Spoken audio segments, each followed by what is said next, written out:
I stood in front of the mirror applying light makeup, a habit I hadn't given up even at 77. Powder, a little blush, and lipstick in a muted shade of pink. My gray hair was neatly arranged in a simple but elegant style. After the death of Hank, my husband, I forced myself not to get down. Life goes on, even when you feel like it stopped.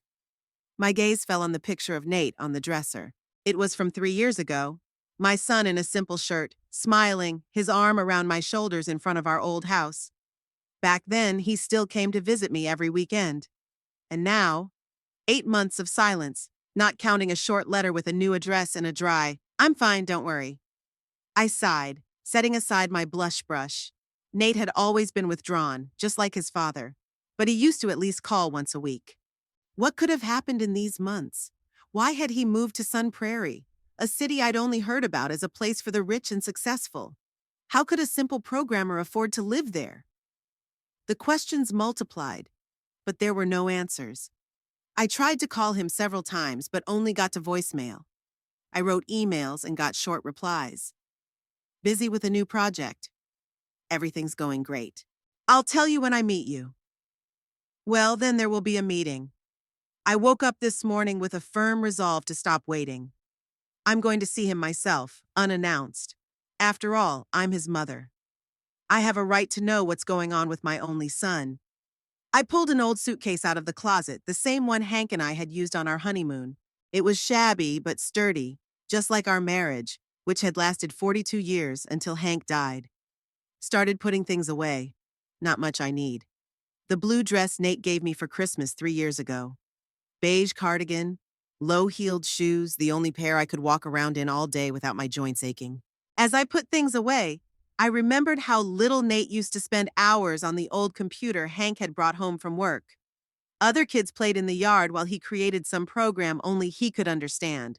That kid is either going to go crazy with these machines or become the second Bill Gates, Hank joked. Maybe the second one did happen. The last time I saw my son was last Christmas, almost 8 months ago. He stopped by briefly, dropped off some presents, had dinner, and left, citing a work emergency. He looked strange then, tired and excited at the same time, as if he were on the verge of some important discovery. I tried to ask him about the job, but Nate just waved it off. Just a new project, Mom. Nothing special. I didn't think much of it at the time. Maybe I should have. By noon, I was ready. I called my neighbor Ethel, asked her to watch the house and water the flowers. I took a cab to the bus station, bought a bus ticket to Sun Prairie. It was a long ride, 4 hours on a stuffy bus. But it didn't scare me. I was used to much worse conditions than a modern air-conditioned bus. All the way there, I thought about Nate, going through memories like old photographs. Here he was, 5 years old with a shattered knee, silently swallowing tears. He never liked to show weakness. Here's a teenager arguing with his father about the future. Hank wanted his son to go into engineering like himself. And here's Nate announcing to us that he's dropping out of college to go into programming. Hank was so angry, he didn't speak to him for 2 weeks. I mediated between the two stubborn men until they made up. When Hank died 5 years ago, Nate held firm, but I saw him suffer. He and his father were alike. Both hid their emotions. Both were stubborn and principled. Maybe that's why it was so hard for them to find common ground. After the funeral, Nate returned to his apartment in the city and immersed himself even more deeply in his work. Our meetings became infrequent and our conversations short and awkward. "Why don't you stop by more often?" I asked. "Work, Mom," he answered. "A lot of work." I didn't insist. I realized that work wasn't just a way for him to make a living, but a way to take his mind off the pain of loss. Hank never said it out loud, but I knew he was proud of his son, even when he didn't understand his choices. The bus stopped at a small station, and the driver announced the arrival at Sun Prairie. I pulled out my suitcase and looked around. The town was much smaller than I had imagined, but it looked very well maintained. The main street was paved with cobblestones, and neat stores and cafes lined both sides. The people going about their business looked very prosperous, expensive clothes, well-groomed hairdos, fashionable accessories. I felt out of place in this city where even the air seemed to be saturated with money. My practical shoes and old-fashioned dress stood out from the locals. But I didn't care. I wasn't here for a fashion show. I was here to see my son. Taking a cab in the parking lot, I showed the driver the address from Nate's letter. Oh, it's in Hillcrest. The driver, an older man with graying hair, whistled. It's the most upscale neighborhood. Only millionaires live there. Millionaires? My Nate? I wanted to argue that there was some kind of mistake, but I didn't. After all, how would I know what my son had really been up to the last few months? Maybe he did make some important invention or his company suddenly became successful. Does your son live there? The driver asked, glancing at me in the rearview mirror. Yes, I answered briefly, not wanting to go into details. You're lucky to have a son, the driver chuckled. Now you'll live like a queen. I only smiled weakly. This man didn't know me at all and didn't realize that money had never been the most important thing in my life. Even if Nate did get rich, I wasn't going to take advantage of his fortune. It was enough for me to just know that he was okay. As we got farther away from the center, the houses got bigger and the lots around them more spacious. Finally, the cab turned onto a wide street with an avenue of spreading oaks on either side. Here the houses stood at a considerable distance from each other, hidden behind tall hedges and gates. Looking at these magnificent mansions, I could not believe that my son could live in one of them. Here every house looked like a palace, with columns, terraces, impeccably manicured gardens. Some were classical in style, others were ultra-modern structures of glass and concrete, but all exuded a sense of wealth and prestige. This way, the driver said, slowing down. Number 42. We stopped in front of a tall wrought iron gate. Beyond them, we could see a driveway lined with neatly trimmed shrubs that led to a two-story modern-style building. The house wasn't the largest on the street, but it still looked impressive, with large windows, minimalist design, and a terrace on the second floor. Is this here? I asked, still not believing my eyes. Yes, number 42, just like you said. The driver nodded. I paid and got out of the car, pulling out my suitcase. The cabbie drove off, leaving me alone in front of the gate. There was a panel with a call button and a small screen next to it. I stared at the house beyond the gate, trying to realize that my Nate, my quiet, shy boy who always settled for little, now lived here. What had happened in those 8 months? How did he go from a humble programmer to someone who could afford a house like this? And why hasn't he told me about this change? What is he hiding from me? The sun was beginning to sink, coloring the sky with pinkish golden tones. A light breeze rustled the leaves of the oaks. The neighborhood was remarkably quiet. No traffic, no loud voices, just the occasional bark of a dog or the honk of a car on the next street. I stood in front of the high gate, clutching the handle of my old suitcase and gathering my courage. Despite the determination with which I'd embarked on this journey, doubt now gripped me. Perhaps I should have warned Nate of my arrival. What if he wasn't home or had important meetings? After all, judging by this neighborhood and the house visible outside the gate, my son's life had changed dramatically, but it was too late to back out. I pressed the intercom button mounted on the stone column at the gate. A few seconds of silence, then a click and a young male voice. Greenlee Residence. Can I help you? Greenlee Residence. It sounded so official, so foreign. Hello, I said, trying to make my voice sound confident. I'm Mabel Greenlee, Nate's mother. I'm here to visit my son. There was a pause, too long to be normal. Mrs. Greenlee? The voice sounded surprised, shocked even. One moment, please. The connection was cut, leaving me puzzled. Shouldn't the family be happy when the homeowner's mother visits? Or hadn't Nate said anything about his family to those around him now? A moment later, the gate opened silently. I picked up my suitcase and walked slowly down the paved path that meandered between ornamental shrubs and low trees. The garden was tended to perfection, not a single weed, not a single fallen branch. Everything looked like a picture from a landscaping magazine. As I walked down the path, I had time to look at the house. It was a two-story modern-style building with large panoramic windows and a flat roof. The facade was finished in light stone and dark wood, creating an elegant contrast. The wide terrace on the second floor, the minimalist design, all looked classy and expensive, but completely different from what I would expect from my son. Nate had always been practical and unassuming. His last apartment I'd seen at Christmas was small and functional. Simple furniture, racks of books and computer equipment, no frills, no desire for luxury.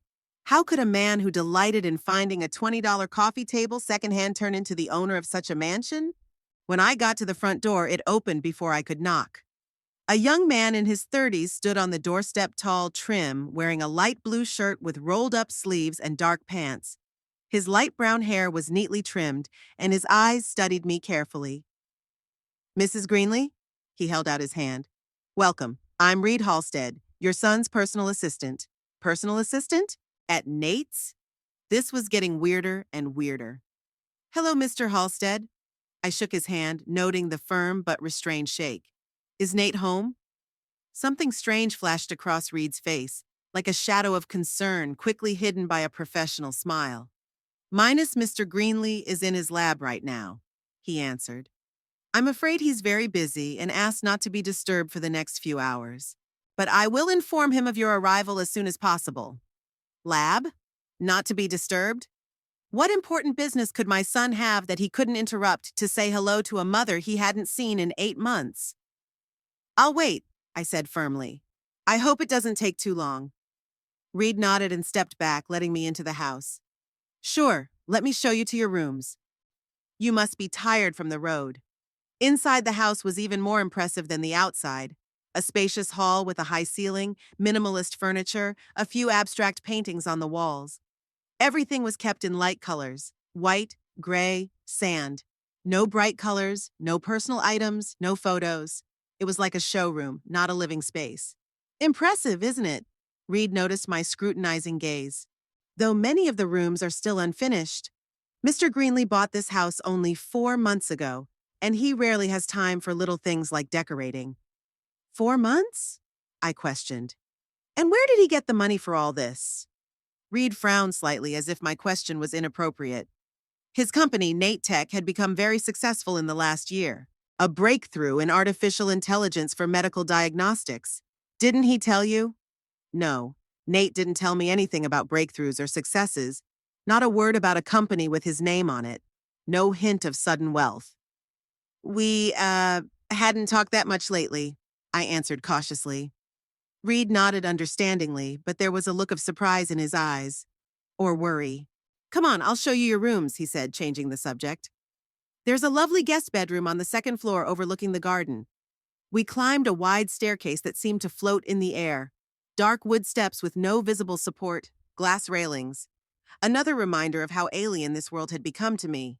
The second floor was no less impressive. A long hallway with several doors, large windows in the ceiling, letting in plenty of natural light. "This is your room," Reed opened one of the doors. "I hope you'll be comfortable." The guest bedroom was large and bright. A large bed with a high headboard, a dressing table, a chair by the window that overlooked the well-tended garden with a small pond. Like the rest of the house, the room was decorated in neutral colors: beige, gray, white. "The bathroom is over there," Reed pointed to a door in the corner. "If you need anything, there's a phone in the room. Just press the number 1 and I'll answer it. Dinner is usually served at 7 in the evening, but if you're hungry now, I can get you something." "No thanks, I'm not hungry." I shook my head. "But I'd like to look around the house, if that's okay." Reed's face flashed again with a strange expression, as if my simple request had caused him internal conflict. "Of course," he said at last. "But some of the rooms are closed even to me. Mr. Greenlee's lab in the basement, his office, and his personal suite are restricted areas. I hope you understand." I nodded, though I didn't really understand anything. What secrets could my son keep in his own home? Why couldn't even his own mother enter his office?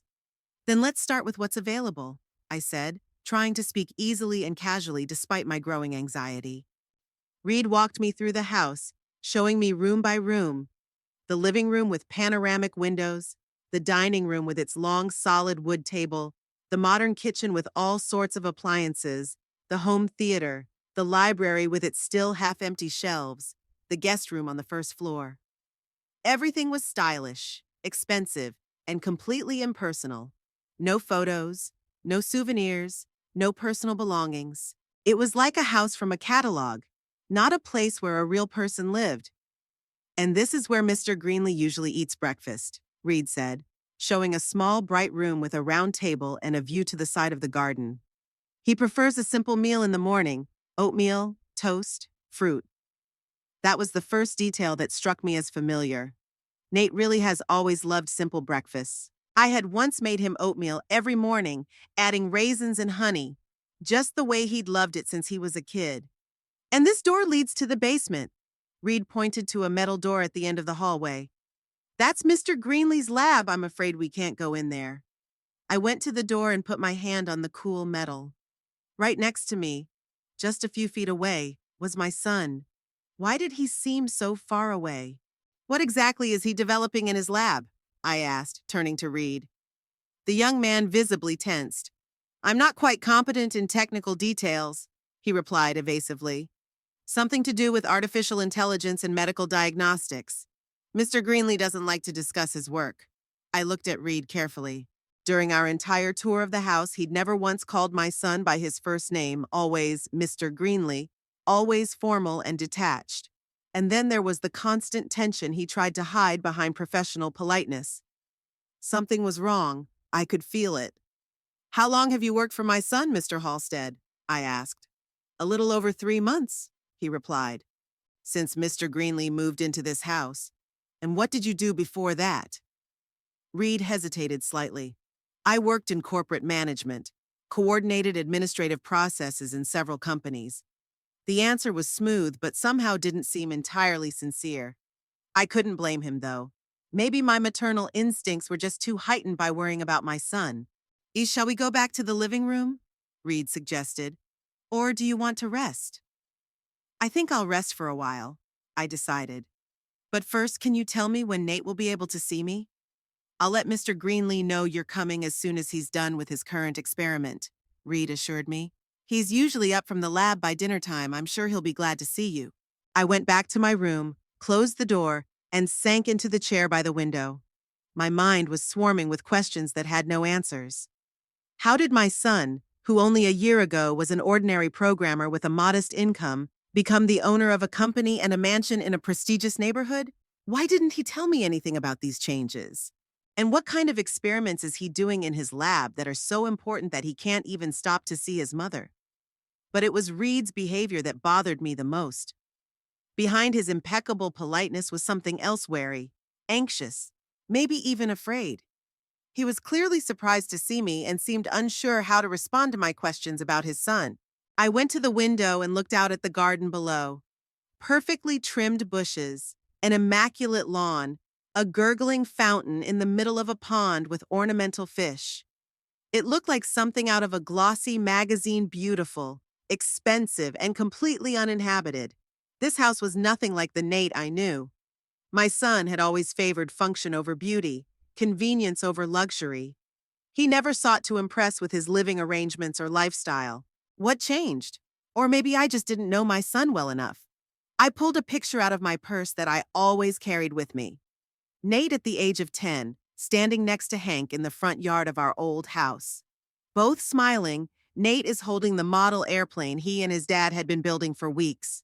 His eyes glow with pride and happiness. I wonder if his eyes are glowing now as he works in his mysterious lab. Is he happy in this luxurious home that seems so foreign and cold? I had to find out what was going on with my son. And judging by Reed's strange behavior, official explanations might not be enough. I might have to do a little investigating of my own. But first I had to meet Nate.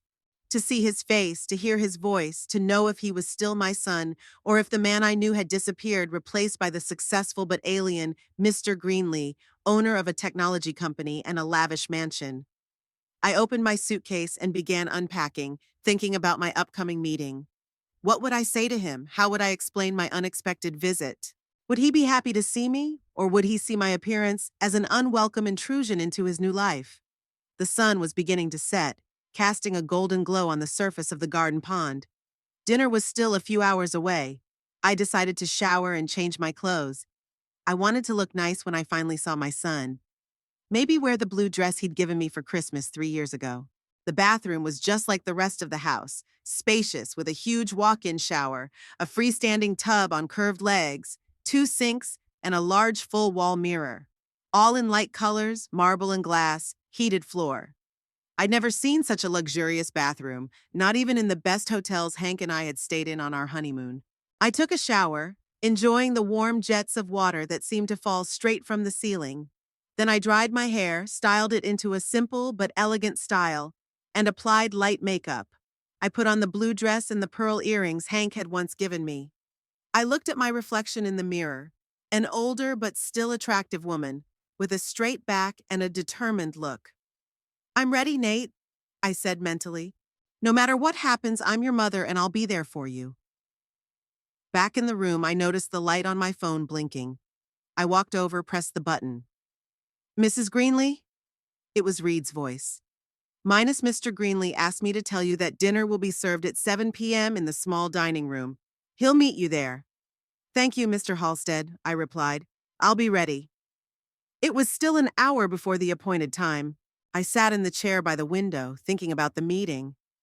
Why did Nate choose to see me at dinner instead of right after I arrived? What is he hiding in his lab? And why did his assistant seem so tense every time I asked questions about my son?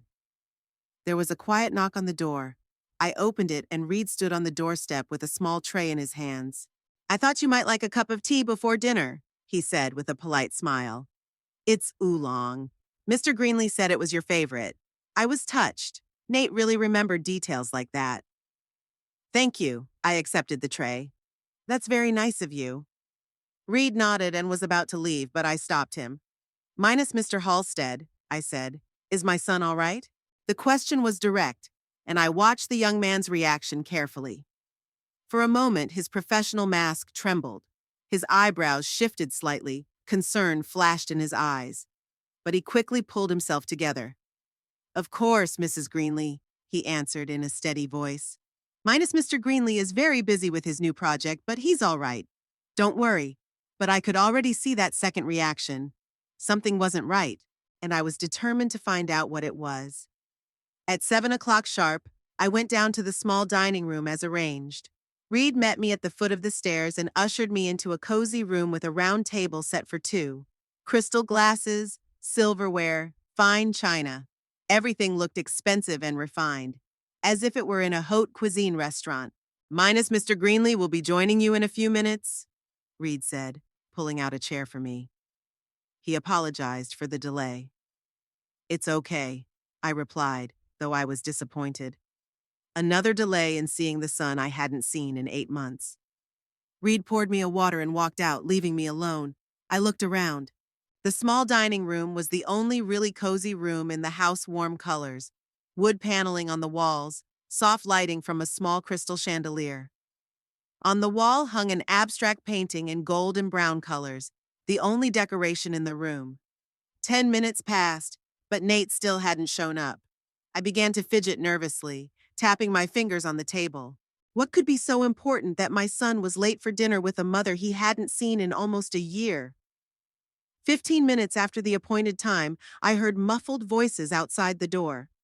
Someone was arguing, a male voice, presumably Reed's, and a female voice I hadn't heard before. I couldn't make out the words, but the tone seemed tense. Suddenly, the door opened, and Reed walked in with a strained smile on his face. Mrs. Greenlee, I'm sorry, but Mr. Greenlee won't be able to join you for dinner, he said, avoiding my eyes. He had urgent business to attend to in connection with an ongoing experiment. He asked me to convey his deepest apologies and promised to meet you tomorrow for breakfast. I rose slowly, feeling the anger building up inside. This was too much. Minus Mr. Halstead, I said in a quiet but firm voice. I've come a long way to see my son. I'm not going to wait until tomorrow's breakfast. Where is he? Reed was clearly confused. He's, in the lab, Mrs. Greenlee, but he's given strict instructions not to disturb him. I'm his mother, Mr. Halstead, not a casual visitor. My voice was calm but firm. Show me where this laboratory is. I'm afraid I can't do that. Reed shook his head. I don't have access to the lab when there's an experiment going on. Then I'll find it myself, I said, and headed for the door. Reed tried to block my way, but I gave him a look that made him back off. In my long life, I'd learned to look at him in a way that even the most stubborn students knew it was useless to argue. Mrs. Greenlee, please, he said with genuine concern in his voice. It could be dangerous. Dangerous? I stopped. What do you mean dangerous? What's going on out there? Reed looked like a man caught between two fires. He was clearly hesitating, not knowing what to say. It's it's hard to explain, he finally said. Minus Mr. Greenlee is working on a very delicate project. Any interference could have serious consequences. For whom? I asked demandingly. For the experiment or for my son? Reed didn't answer, and that silence told me more than any words could. Something was seriously wrong, and I was determined to find out what it was. Where is this lab? I asked again. Realizing I wasn't backing down, Reed sighed. It's in the basement, but the door is locked and I don't have the key. Show me. We left the dining room and headed down the hallway toward the same metal door I'd seen on the house tour. Reed was right. The door was locked. Next to it was a panel with a numeric keypad. See? Reed said. We can't get in. I scrutinized the door and the panel, then turned to Reed. You really don't know the code? No. He shook his head. Minus Mr. Greenlee changes it every 3 days. I thought for a moment, then an idea occurred to me. Nate had always used specific dates as passwords. His father's birthday, the year we moved into the new house, the date he'd first assembled the computer. To someone on the outside, they were random numbers, but to us they held special meaning. I walked over to the panel and typed in 6 numbers, the day and month of Hank's birth, and then the year of his death. The panel flashed green and the door opened with a quiet click. Reed stared at me in amazement. How did you? I'm his mother, I answered simply. I know my son. Behind the door was a staircase leading downward. The dim lamps on the walls created a dim illumination. The air was cool and smelled of antiseptic, an unusual odor for a house that smelled more like a hospital. Mrs. Greenlee, please, Reed tried again. You don't have to go down there. You can stay here if you want, I said, starting down the stairs. After a brief hesitation, Reed followed me. The stairs led us down a long hallway with several doors on either side. All of them were closed except for the one at the very end, which had some light coming through and muffled voices. I strode toward that door, my heart beating faster and faster. What would I see in there? Why was Nate so careful to keep what he was doing from me? As I got closer, I could make out voices: a woman's, confident and insistent, and a man's, weak and tired, but clearly my son's. We must continue, the woman said. The results are encouraging, but we need to increase the dose. I'm not sure I can handle a higher concentration, Nate replied. The last time was too. You can handle it, the woman said firmly. You've always been strong, and we don't have a choice if we want to make a breakthrough before. I didn't wait for the end of the sentence and pushed the door open, entering the room. What I saw made me freeze in place.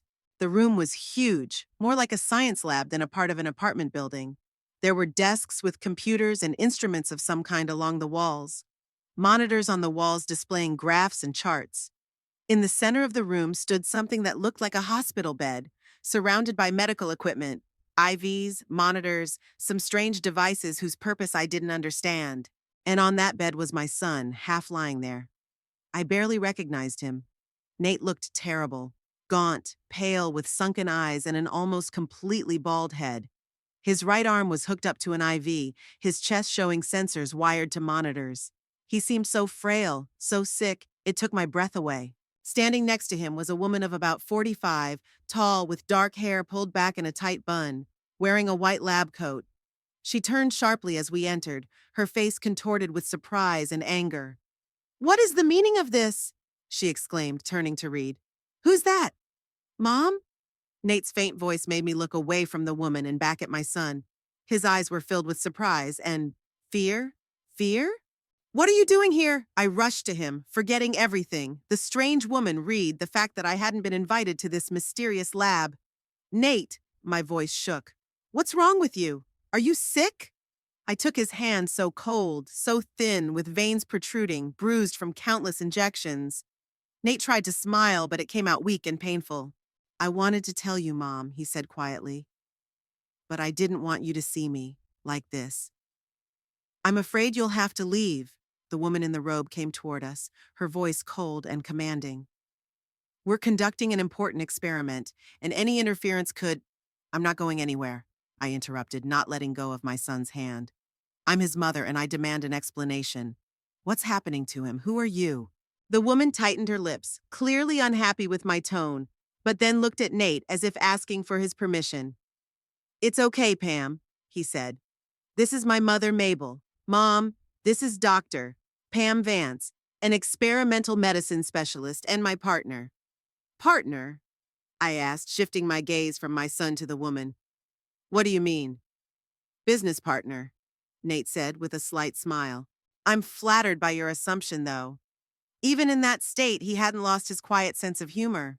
That reassured me a little that my son was still there, inside that weary body. Nate, please. I squeezed his hand. Tell me what's going on. Are you sick? Why didn't you tell me? He sighed, then nodded to Pam and Reed. Leave us alone, please. I need to talk to my mom. The woman looked displeased but complied, nodding for Reed to follow her. When the door closed behind them, Nate tried to sit up higher on the bed. I helped him, adjusting the pillows behind his back. I'm sorry I didn't tell you, he began. I didn't want you to worry. You didn't want me to worry, I repeated bitterly. Nate, look at you. How can I not worry when I see you like this? What's wrong with you? He paused for a moment, as if gathering his thoughts, then said quietly, I have cancer, Mom. An aggressive form of lymphoma.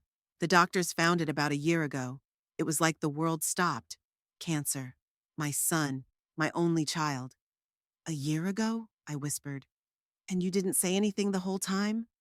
I didn't want to bother you at first, Nate said, looking down at his hands. I thought I could handle the usual treatment. But the chemotherapy didn't work and the tumor was resistant, so I started looking for alternative treatments. And I found this. This? I looked around the lab. What's going on here, Nate? He smiled weakly. Remember when I was working on that medical diagnostic program? Artificial intelligence that could analyze medical data and find patterns invisible to the human eye? I nodded. Nate sometimes talked about his projects, though I didn't understand much about the technical details. The program was successful, very successful, he continued. I sold it to a pharmaceutical company for a substantial sum, enough to buy this house and set up a lab. But why? I didn't understand. When it became clear that traditional treatments weren't working, I used my program to develop a new method of therapy, Nate explained, together with Dr. Vance. She's a specialist in unconventional cancer treatments. We use a combination of gene therapy and nanobots to attack cancer cells. Nanobots? I felt a little dizzy. It all sounded like science fiction, not a real treatment. Nate, that sounds dangerous? Experimental? He finished it for me. Yeah, it is. But I had no choice, Mom. Conventional treatments weren't working, and time was running out. Does it work? I asked, trying to make sense of everything I'd heard. Nate shrugged, and the gesture looked painful. We're seeing some improvement. The latest test showed the tumor shrinking by 15%, but the process is slow, and the side effects are complicated. I looked at him carefully. At his pale face, at the dark circles under his eyes, at his gaunt hands. Is this treatment making you like this? Partly, he admitted. Nanobots don't just attack cancer cells, and there are also drugs I have to take to make the therapy more effective. They're pretty toxic. I felt anger building up inside, not at my son, but at this whole situation, at the disease, at this strange woman who seemed to be using my son as a guinea pig. This Dr. Vance, do you trust her? I asked. Nate nodded. She's the best in her field, and the only one who agreed to work on such an experimental method. Why didn't anyone else? My question was direct, and Nate realized what I was asking. Because it's risky, Mom, he answered quietly. Because the chances of success are slim. Because no one wants to mess with unproven methods. But you want to. It wasn't a question, it was a statement. I want to live, he said simply. And I'm willing to take the risk. We didn't talk for a while. I looked at the monitors showing my son's vital signs, heart rate, blood pressure, blood oxygen levels. Everything was below normal but stable. Why didn't you tell me? I finally asked. Why did you hide all this? Nate looked away. I didn't want you to see me like this. Weak, sick. And I knew you'd be against this experimental treatment. You've always been practical, always trusted proven methods. He was right. I've always been skeptical of experiments and risky ventures, but this was my child, my only son. You should have told me, I tried to speak calmly, though my insides clenched with pain and fear. I could have helped, been there for you. I'm sorry, Mom, his voice shook. I thought it was for the best. I gripped his hand tighter, feeling tears come to my eyes.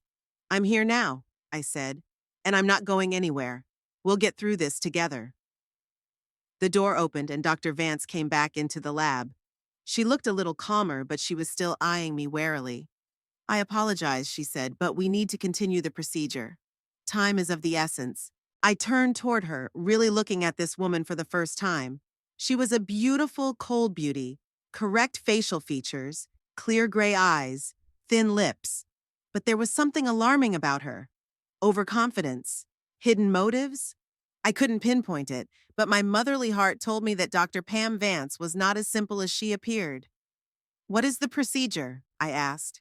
Injecting a new batch of nanobots and an activator drug, she replied, then monitoring the response for 6 hours.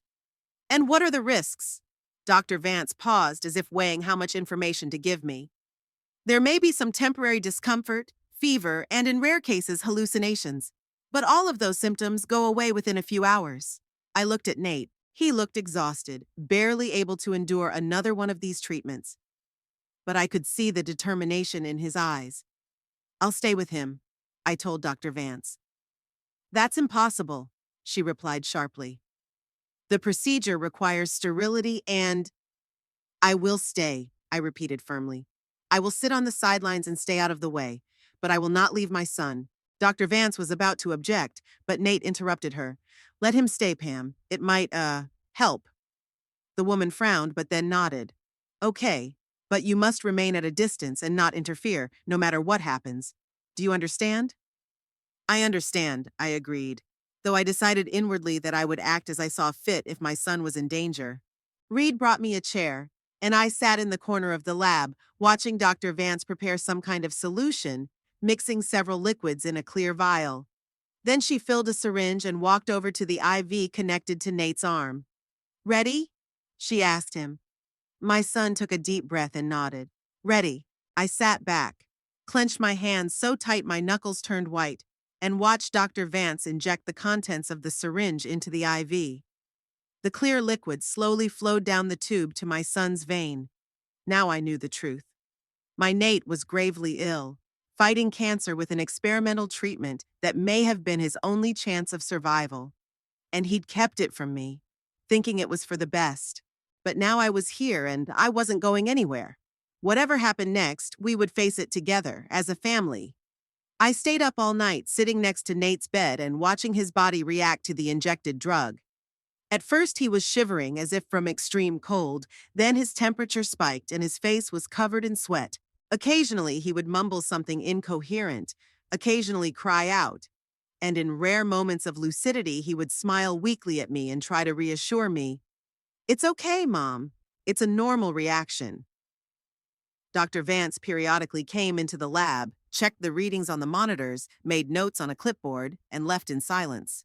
Her cold professionalism and lack of emotional response to my son's suffering increasingly disturbed me. Where was the sympathy? Where was the support? Where was the simple human involvement?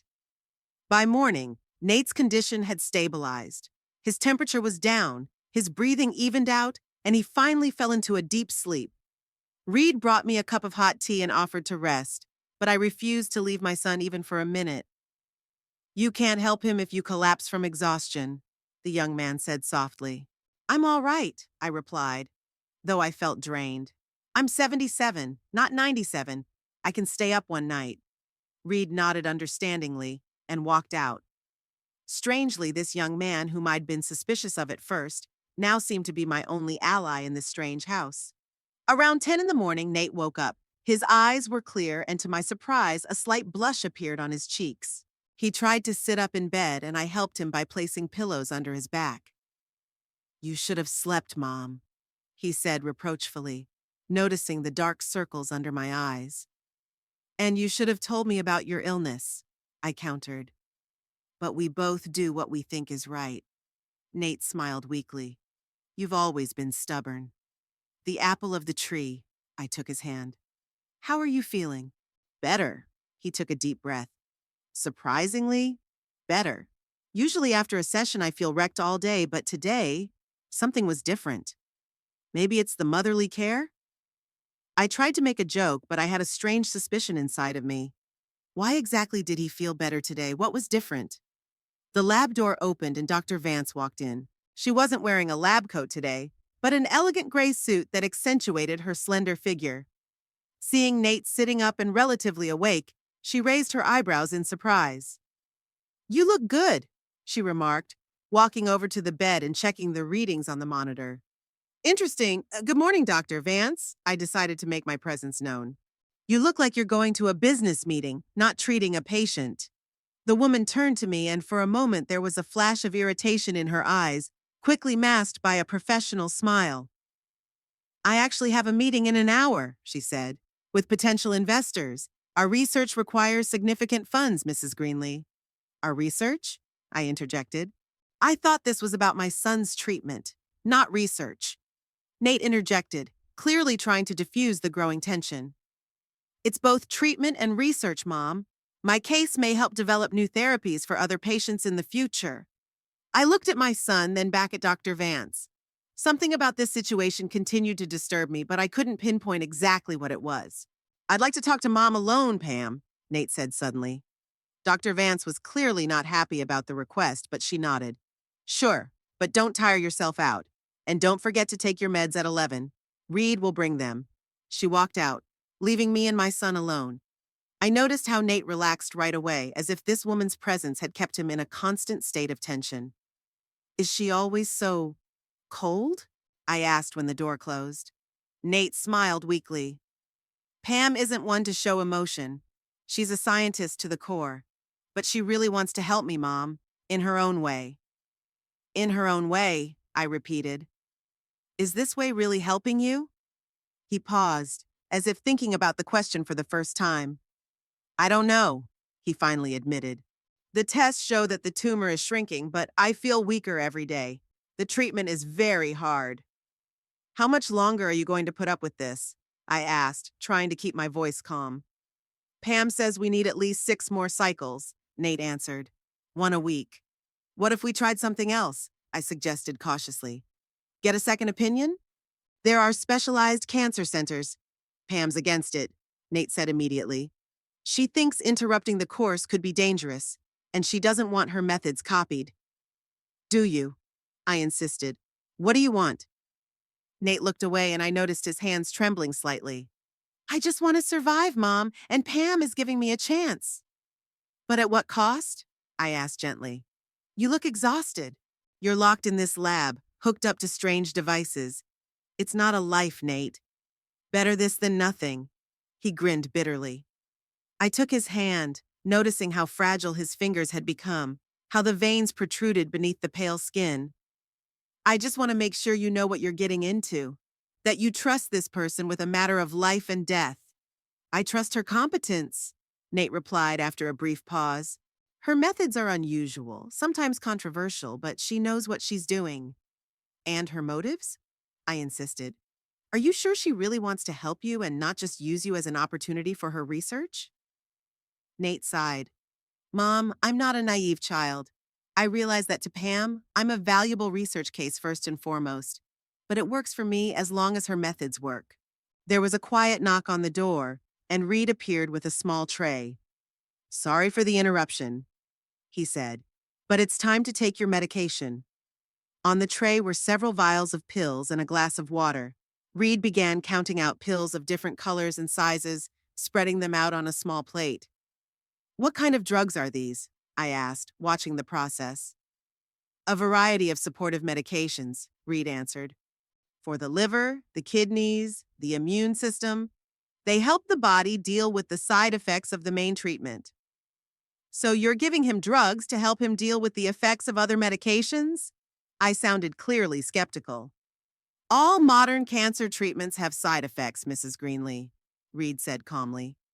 "Our approach is no exception." Nate took the pills and sipped them with water, wincing slightly. "They're bitter," he explained, noticing my gaze. but not as bad as the ones from the beginning of the treatment. Reed collected the empty vials and walked out, leaving us alone again. Do you trust him? I asked, nodding at the door behind which the young man had disappeared. Reed? Nate smiled weakly. Yeah, he's a good guy. Cares about me, always attentive. Although sometimes I think he doesn't quite agree with Pam's methods. That interests me. In what way? I've seen them argue a couple times, Nate explained. About dosage, frequency of treatments. Reed thought Pam was rushing things, that I should give my body more time to recover between cycles. And what did she say? She said there wasn't time, Nate shrugged.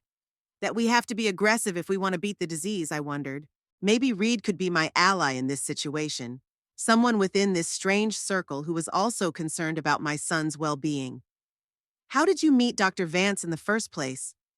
I asked, trying to put the whole picture together. It was by chance, Nate began. When I was diagnosed and it became clear that the standard treatments weren't working, I started looking for alternatives. I researched scientific articles, patient forums, experimental techniques. I came across Pam's publication about nanotechnology and cancer treatment. I contacted her, suggested a collaboration. Collaboration? I interjected. I offered to fund her research in exchange for a cure, Nate explained. She had the theory and preliminary results, but no money for a full clinical trial. And I had the money from selling my AI for medical diagnostics and motivation to be the first patient. You gave her all your money? I couldn't hide the concern in my voice. Not all of it, but a good part of it, Nate admitted. The equipment, the drugs, the lab, it's all expensive. And Pam doesn't work within the regular medical system, so insurance is useless. What about the contract? I asked. Do you have some kind of formal contract? Sure, Nate nodded. I'm not that lost in my head from being sick. We have a detailed contract that spells out all the terms of our cooperation, my rights as a patient, her duties as a researcher and a doctor. Can I see him? Nate looked surprised. Why, you don't trust Pam? I want to understand what you're getting yourself into, I answered honestly. And yes, I'm not sure I trust Dr. Vance completely. There's something unsettling about the way she's treating you. Nate sighed. A copy of the contract is in my office on the second floor. It's in the top drawer of my desk. You can look at it if you want. I nodded, grateful for that permission. But before I could say anything, the lab door opened again and Dr. Vance walked in. This time she was accompanied by a tall, middle-aged man in an expensive suit. Nathan, she said with a professional smile. Meet Dr. Halstead, one of the potential investors in our project. He would like to see the treatment in person. The man stepped forward, extending his hand. Pleased to meet you, Mr. Greenlee. Your case is, very interesting. Nate shook the outstretched hand weakly. Nice to meet you, doctor. And this is your mother, I presume? The man turned to me, and I noticed that his smile didn't reach his eyes. Yes, Mabel Greenlee, Dr. Vance introduced me. She came to visit her son yesterday, and only found out about his condition when she arrived, I added, not hiding the coldness in my voice. Dr. Halstead raised his eyebrows. Is that so? That's unusual. Nathan chose not to bother his family with his diagnosis, Dr. Vance quickly interjected. Many patients do the same. I understand. The man nodded, but it was obvious that he found the situation strange. And how do you feel about your son's experimental treatment, Mrs. Greenlee? Cautiously, I answered honestly. I would prefer to get the opinion of several specialists before pursuing such a risky course. Dr. Vance visibly tensed. Mrs. Greenlee is not yet fully acquainted with the details of our method, she said with a strained smile. Naturally, she has concerns. More than natural, Dr. Halstead agreed. Your method is really unorthodox, Dr. Vance. I caught a note of skepticism in his tone that immediately interested me. This man didn't seem to be completely convinced of Pam Vance's methods either. But effective, she said with pressure. According to Nathan's latest tests, the tumor had shrunk by 15% in just 2 months of treatment. Impressive, Dr. Halstead nodded. Although, of course, there are side effects to consider. How are you feeling, Mr. Greenlee? Nate paused, obviously searching for words. The treatment is intense, but I believe it's worth it. Of course, The man nodded. Fighting cancer is never easy. Dr. Vance clearly wanted to take the lead in the conversation. Dr. Halstead, let me show you our data in more detail. I have a presentation prepared in my office upstairs. It would be my pleasure, the man agreed. Then he turned to us. It was nice to meet you, Mr. Greenlee, Mrs. Greenlee. I wish you a speedy recovery. They walked out, and I noticed that Nate looked even more exhausted than he had before they arrived. This brief encounter had clearly exhausted him. Who is this doctor? Halstead? I asked. Is he a doctor too? Not exactly. Nate leaned back against the pillows. As I understand it, he represents a group of investors interested in biotechnology. Pam is trying to raise additional funding to expand her research. And you're okay with that? That she's using your case as a demonstration to attract investors? Nate shrugged. If it helps advance research and improve treatment, why not? I looked at my son, so tormented, so vulnerable, and felt the resolve building inside. Something was wrong here, and I was determined to find out what it was. Nate, I said quietly, I want you to be honest with me. Do you really believe that this treatment will help you, or are you just grasping at straws? My son was silent for a long time, staring at the ceiling. Finally, he said quietly, I don't know, Mom. Sometimes I think I've made the right decision, especially when I see positive test results. And sometimes, especially after the procedures, when I feel like I'm dying of pain, I have doubts. Why didn't you tell me? I asked, feeling a lump come up in my throat. We could have found a solution together. I didn't want to bother you, Nate admitted. You'd already lost Hank. I didn't want you to see you lose me too. Stupid, I took his hand. I'm your mother. It's my job to worry about you, and I don't care how old you are. Nate smiled weakly. I know. I'm sorry. We sat in silence, each of us immersed in our own thoughts. I thought about what I'd learned in the last 24 hours about my son's illness, about the strange treatment, about Dr. Vance and her questionable methods. Something about the story didn't add up, and I felt like I had to act fast if I wanted to help Nate. You're tired, I said finally, noticing that his eyelids were getting heavy. You need to rest. Nate nodded. Yeah, a little sleepy. Must be the pills. I helped him get comfortable and waited for him to fall asleep. When his breathing became deep and steady, I quietly left the lab, deciding to take advantage of Dr. Vance's absence to look around. I needed to find Reed.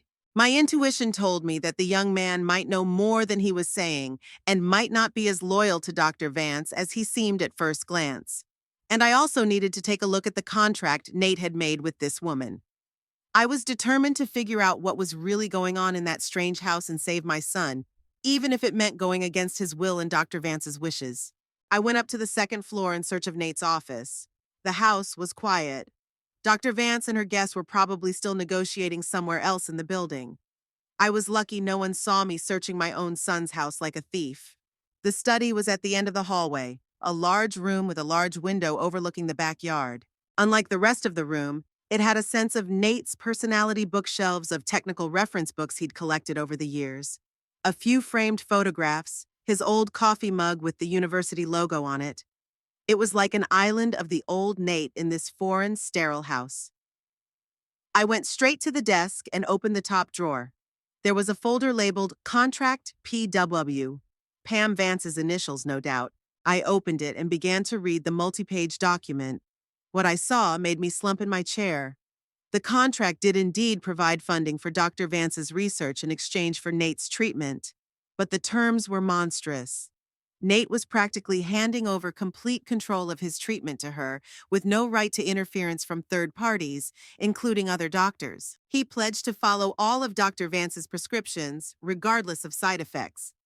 And in the event of failure, if the therapy didn't produce the expected results or if Nate's condition worsened significantly, all rights to the research, data, and results still remained with Pam Vance, along with the funds already paid.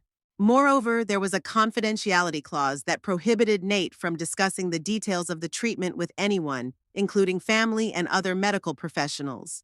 Violation of that clause carried serious financial penalties. I continued flipping through the pages, feeling my outrage growing. This was not a medical contract, but a bondage agreement that completely deprived my son of the ability to act in his own best interest. How could he have signed such a thing? But the answer was obvious. Out of desperation, Nate was terrified of a terminal diagnosis, frustrated by the ineffectiveness of conventional treatment, and ready to grasp at any hope, even if it came from a dubious source like Dr. Vance. "What are you doing in Mr. Greenlee's office?" I flinched and turned around. Reed was standing in the doorway, his face anxious.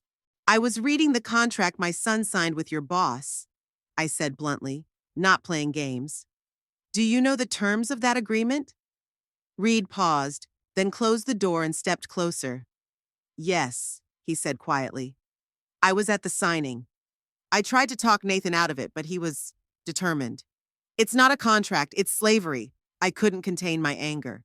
"She's completely controlling him, depriving him of an independent opinion, isolating him from his loved ones. It's not treatment, it's manipulation." Reed lowered his eyes. "I know. But Dr. Vance convinced him that it was the only way to get results, that any interference from conventional medicine would ruin the whole process." "And you believe that?"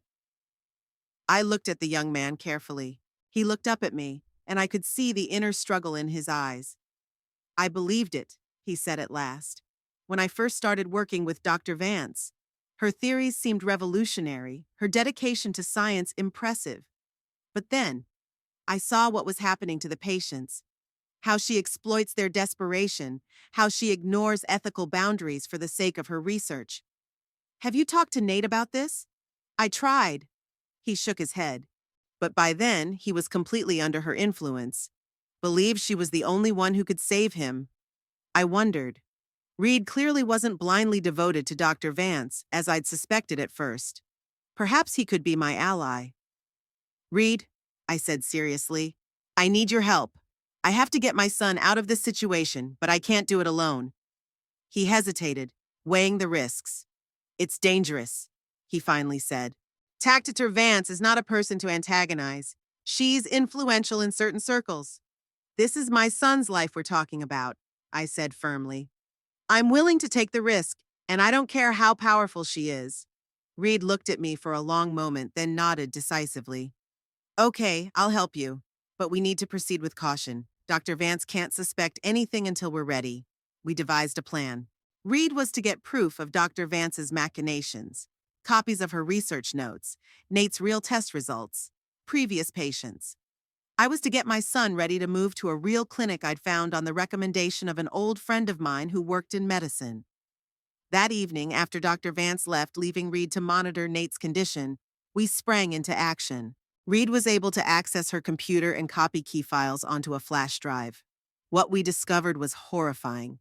Dr. Vance systematically increased the dosage of the experimental drug despite clear signs of toxic effects on Nate's body. She ignored test results showing liver and kidney damage while continuing to insist on an aggressive approach. Her notes listed Nate not as a patient to be cured, but as a valuable research case that could advance her career.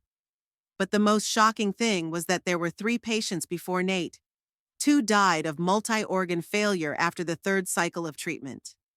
The 3rd slipped into a coma with massive brain damage, and all 3 had signed similarly bonded contracts. The next morning, when Nate was feeling strong enough, we showed him everything we'd discovered. His reaction was predictable. First shock, then anger, and finally determination. "We have to stop this," he said firmly after reviewing the evidence. "Find real doctors, real treatment." "I've already contacted the cancer center in the capital," I said. "They're ready to take you in as soon as we can get you there." Nate looked at me with surprise and gratitude. "You've already organized everything?" "Of course," I shrugged. "I'm your mother.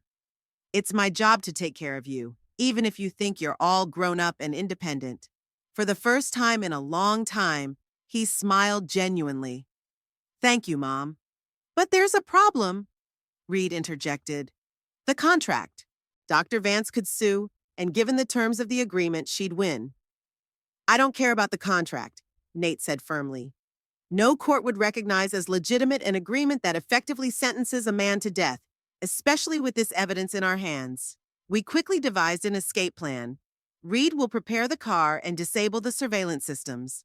I'll gather the necessary items and documents. Nate will clean up as best he can. We'll meet at the garage in 2 hours and leave while Dr. Vance is in a meeting with investors. The plan was simple but effective.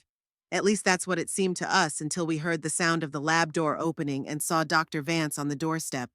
What a touching family gathering, she said coldly as she entered the room. Her gaze fell to the laptop where her files were still open. And with added entertainment, I see. Reed stood up quickly, blocking the screen with her. Dr. Vance, we weren't expecting you so early. Obviously, she gave us an icy stare. Well, I should have seen it coming. Mothers are always like that. Interfere. She looked at me with undisguised contempt. I straightened up, looking her straight in the eye. Not just mothers, Dr. Vance. Any normal person would interfere if they saw what was going on in your so-called lab. What you're doing is not treatment. It's torture under the guise of experimentation. You don't understand anything, she dismissed it. My work is revolutionary. Yes, there are risks, there are sacrifices. But that's what happens on the road to great discoveries. Sacrifices? Nate repeated, his voice shaking with anger. You're talking about people, Pam, people who trusted you with their lives, and you killed them. I tried to save them, she argued, but there was no conviction in her voice. Their condition was too desperate, but you're different, Nathan. You're stronger. Your body responds better to treatment. You're lying, Nate said firmly. I've seen the real results of my tests. The tumors only shrunk 5%, not 15% like you claimed, and I'm losing my vision. Sensation in my extremities, all because of your revolutionary methods. Dr. Vance crossed her arms over her chest. What are you going to do? Walk away? You can't. Our contract. Screw the contract, Nate interrupted. No court would recognize an agreement that forced participation in a deadly experiment as legitimate. Shall we test it? She smiled coldly. I've got great lawyers and connections. Besides, you're too weak to go anywhere. Your body is dependent on my drugs. You won't last a week without them. That's another lie, Reed interjected. I've seen the test results. Yes, going off the drugs will cause withdrawal, but it's not fatal. It's just another way to keep Nathan addicted. Dr. Vance gave her assistant an annihilating look. You're gonna regret this betrayal, Reed. You're gonna regret it. I saw Nate tense, ready to defend Reed despite his weakness. I had to act decisively. Dr. Vance, I said calmly, pulling my phone out of my pocket. This device has a recording of our conversation. And on this flash drive, I pointed to a small drive, are copies of all your files. We know about your previous patients, how you deliberately concealed side effects, how you falsified results. If you try to stop us, it'll all end up in the hands of the police, the medical board, and the press. Dr. Vance turned pale, but quickly pulled herself together. You're bluffing, she said, but there was uncertainty in her voice. You wouldn't dare. Test me. I stepped forward. I'm a mother protecting her child. Do you really think there's anything I wouldn't do for him? We stared into each other's eyes. Two women, two opposite worlds. She's cold, calculating, willing to sacrifice others for her own ambition. I'm a mother, willing to do anything for my son. Okay, she finally said, stepping back. Take him. But remember, without my treatment, he has little chance. He has a much better chance with real doctors than with you, I replied. Reed, assistant. We're leaving now. Reed quickly turned off the monitors and helped Nate out of bed. I supported my son from the other side, feeling him shaking with weakness. You're going to regret this, Dr. Vance said quietly as we walked past her. All of you. The only thing I regret, Nate replied, stopping in front of her, is that I trusted you, that I didn't see who you really are sooner. We walked slowly up the stairs, Nate struggling with each step. Reed helped him get dressed while I gathered the paperwork and things I needed. Then we went out to the garage where Reed had the car ready. I'll go with you, he said, helping Nate into the back seat. If you don't mind, there's nothing else for me to do here. Sure. I shook his hand gratefully. We couldn't have done it without you. We pulled out of the garage and headed for the gate. I expected Dr. Vance to try to stop us, to call security or the police, but nothing happened. The gate opened and we pulled onto the road, leaving behind the mansion that had become Nate's prison instead of his home. Where to now? Reed asked, sitting behind the wheel. Central Oncology, I answered. I've arranged for Dr. Bennett to meet us there. He's one of the best lymphoma specialists in the country. Nate was in the back seat, covered with a blanket, his head resting in my lap. He looked exhausted, but there was hope in his eyes, real hope, not the illusion Dr. Vance was selling him. Mom, he said quietly, looking up at me. Thank you. I don't know what I would have done without you. I stroked his cheek, feeling tears come to my throat. You would have made it, I said. You've always been strong, like your father. No, he shook his head weakly. I was stupid and weak. I let fear cloud my judgment, trusted a quack because she promised an easy solution. You were sick and scared, I countered. Anyone in your position could have made that mistake. The important thing is that you're free of it now, and you can get real treatment. Nate closed his eyes, his breathing even. I'm so tired, Mom. So tired of fighting.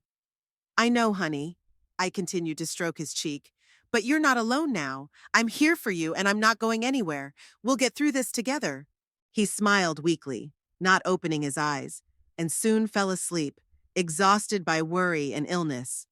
I looked at his face so gaunt, with dark circles under his eyes and sunken cheeks, and felt my heart clench with pain and determination. I didn't know what lay ahead, whether real treatment would help Nate, whether we were too late, whether Dr. Vance's experiments had done irreparable damage to his body. But I knew one thing. I would be with him to the end, whatever that end might be. The drive to the capital took about 3 hours. Nate slept most of the time, waking occasionally for a drink of water or a change of position. Reed drove steadily, occasionally glancing at us in the rearview mirror. Do you think she'll follow us?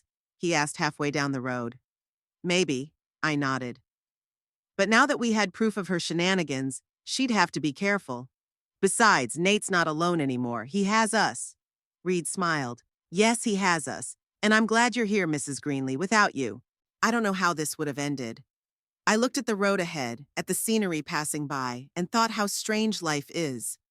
I came to visit my son, just to say hello, not expecting anything special, and found myself embroiled in a drama with a crazy doctor, experimental treatments, and a fight for the life of my only child. But isn't that what motherhood is all about?